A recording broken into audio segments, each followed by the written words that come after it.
personally, do you support Ukraine or Russia? Well, here's what. No, it's not easy, ma'am. It's not easy. It's not easy.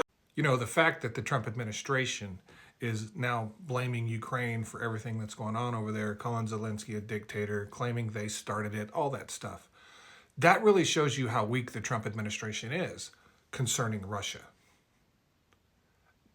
They're having to pick on Ukraine.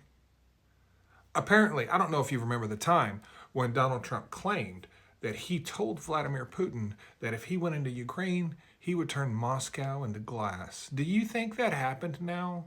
Do you believe that ever happened based on what you're seeing today? Because Donald Trump has completely caved to Russia and wants to give them whatever they want and is now going after Ukraine. This whole tactic of going after Ukraine is to put pressure on them to try to give up their land and territory. Oh, and their natural resources. Yeah, that's a thing too. And now you have all these Republican politicians coming home, to see their constituents in their cities and states, right? And they're being challenged heavily with all of this Ukraine crap because it's bullshit. Even Republicans can see it's bullshit. And historically, this would be fine.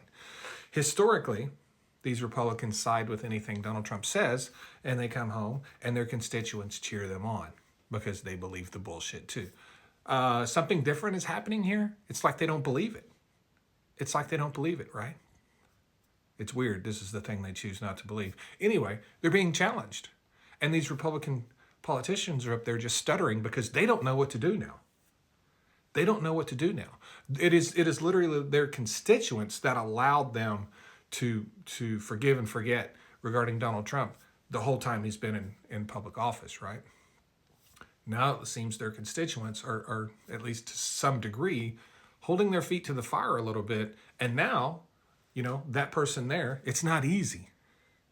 It's not easy to determine who's right, if it's Russia or Ukraine. Seriously? Seriously? Those are words that come out of his mouth while he's trying to figure out what he can say that's going to end his political career. Because there's a balancing point. At some point, if there is enough pushback from constituents, will they eventually turn or disagree with Donald Trump on this subject?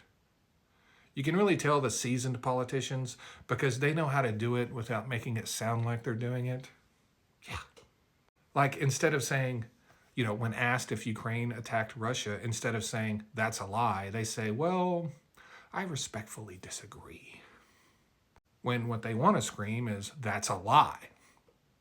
If we're being honest, at the end of the day, this is probably much ado about nothing. I don't think their constituents are going to continue pressing them.